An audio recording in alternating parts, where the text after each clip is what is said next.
like to study philosophy, it's about life, existence, purpose, and of course, wisdom itself. In work, top up your qualifications. Out of work, give yourself. If we cast our mind back to the previous lecture, when I considered the nature of scientific knowledge and its relationship to biography, we can make the following inference. People who want to understand how science is made generally fall into one of two camps. In the first camp are those who are not just sympathetic to the project of science, they are its unquestioning and uncritical cheerleaders. They are the people who fought for science in the culture wars, individuals like Perutz in the USA, and in Britain the Dawkinses and the Woolperts of the world. For these people, all you need to do to understand science and the way that it furthers our knowledge of the world is to unquestioningly and uncritically follow the scientists as they go about their business. This means describing the actions of scientists, how they form hypotheses, examine what other scientists have discovered in the field, test their ideas, do their own experiments, and then unveil their discoveries to the applause of their peers and the world in general. That's if everything goes right. It's as simple as that. And you could happily discard all those bits of bad science that haven't led to our modern state of relative perfection. Now this incidentally means we have to ignore all that pangenesis nonsense that Darwin came out with. In the second are the vast majority of historians, philosophers, sociologists and anthropologists of science. And to be fair, some scientists too. Stephen Jay Gould springs to mind. These people, I might say people like me, even possibly people like you, generally accept that science does a pretty good job of explaining the world. But the way that scientists go about their business is far more complicated than the science warriors would have us believe. Indeed, scientists cannot be removed from their social or cultural context, and inevitably society and culture will impact upon and even shape what the scientist looks at and what she discovers.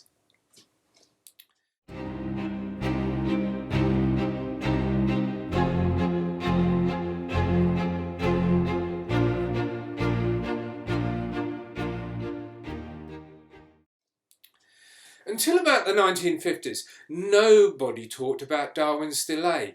It did not seem to be a matter of note or interest. Nobody thought anything about that gap between his eureka moment in 1837 and the arrival of Wallace's shocking package. Or even think about the time between the completion of his 1844 essay and recommencing his species work in 1854, which he ardently hoped would transmutate into the ultra-convincing, evidence-heavy megatome Natural Selection. But a number of things happened after the Second World War. The new synthesis had once again brought Darwin to the forefront of all things biological. He was headline news again in science, however much the social application of Darwinism had been discredited by the atrocities of the Nazis. But furthermore, increasingly large amounts of primary material was coming into the public domain. Correspondence, notebooks, manuscripts and the like were being consulted to try and gain insights into the great man and the development of his theory. Scientific biography had taken an almost empathetic turn, where the individual character of the scientist underwrote their discoveries. The older and more simple life and letters format that was incredibly popular in the Victorian period and beyond more or less disappeared, to be replaced by more intimate and human portraits that, while often remaining hagiographical, attempted to really know what the individual was like as a person and how it informed their science. It wanted to know not just about Darwin the scientist, it wanted to know about Darwin the man, giving us insights into how he had come up with his ideas, often at a very great cost. Once people started digging around the archives, the gap reared its ugly head. People wanted to know why it was that it had taken him so long to go public with one of the most important scientific ideas of all time. So, a number of theories were mooted, some more plausible than others. Many were located in the dominant psychological framework of the day, Freudianism. Where's that gone? What follows is a thematisation of delay theories. I eschew putting them in historiographical order. Rather, I weight them according to which I believe has held the most thrall over contemporary historical accounts. The first one that we have to consider is the fear of radicalism and the disruption of the status quo that his theory might have given impetus to people who were seeking to change the established political order. The second is that he knew that underlying his theory was a materialism that would result in people questioning the very nature of religious orthodoxy. But he also knew that it was the religiously orthodox that controlled the establishment, and he was concerned that they would turn upon him and persecute him and humble him. There were then personal issues surrounding his wife, his family, and his friends. One view that was put forward was that his father was a tyrant, and during the 1840s until the period he died, he did not want to risk upsetting the tyrannical Robert. We've already seen that Robert was not really that much of a tyrant. His wife too was identified as someone that might have put a brake on his theorising. And indeed, even his old ship's captain from the Beagle, Fitzroy, an evangelical Christian, was mooted as someone that Darwin wanted to avoid upsetting. And then it has been theorised. He was put off by the reception to the vestiges of creation. And we've already seen the quote where he seems to be horrified by the way that Sedgwick has attacked the anonymous work that was written by Robert Chambers. Finally, we see emerging from a combination of these that he was torn apart by an inner psychological conflict that expressed itself in some form of psychosomatic disease. So tortured was he by the implications of his theory that he became sick, and this sickness prevented him for a great deal of time from avoiding writing and bringing before the public his theory of transmutation through natural selection.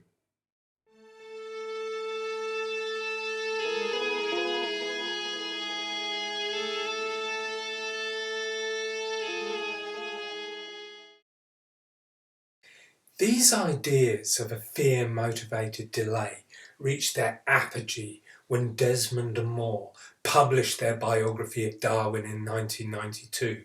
Remember how the Americans subtitled the book The Life of a Tormented Evolutionist. And throughout Desmond and Moore's book, there is a lot of psychological torture and a lot of psychological trauma that poor old Darwin experiences. They also present the huge waves of fear that they believe that Darwin experienced on the back of his concerns about the potential social repercussions of his evolutionary theory. A classic example of this is their representation of Darwin's reaction to the upsurge of protest that I've already described, the Chartist demonstrations of the late 1830s and the early 1840s. So this is how they describe it: Darwin's Terror, Redux. It is 1839. England is rumbling towards anxiety, with countrywide unrest and riots. The gutter presses are fizzing, firebombs flying. The shouts on the streets is for revolution. Red evolutionists, visionaries who see life marching inexorably upward, powered from below, denounce the props of the old static society, priestly privilege, wage exploitation and the workhouses. A million socialists are castigating marriage, capitalism, and the fat, corrupt, established church, Radical Christians join them, hymn-singing dissenters who condemn the fornicating church as a harlot in bed with the state. In that writing you can see why people enjoy reading this book so much. Its use of alliterations and other literary tropes gives it a force and a power that suck the reader in. Even science must be purged. For the gutter atheists, material atoms are all that exist, and like the social atoms, people, they're self-organising. Spirits and souls are a delusion, party of the gentry's cruel deceit to subjugate working people. The science of life, biology, lies ruined, prostituted, turned into a creationist citadel by the clergy. Britain now stands teetering on the brink of collapse, or so it seems to the gentry, who close ranks to protect their privileges. And then they ask, at this moment, how could an ambitious 30-year-old gentleman open a secret notebook and with a devil-may-care sweep suggest that headless hermaphrodite mollusks were the ancestors of mankind? Moreover, Cambridge trained and once destined for the cloth, a man whose whole family hate the fierce and licentious radical hooligans. But what they then go on to demonstrate is that Darwin had far from a devil-may-care attitude to this. For the next 15 years, they chart the horror, the psychological terror that he moves through. They emphasise the like committing a murder.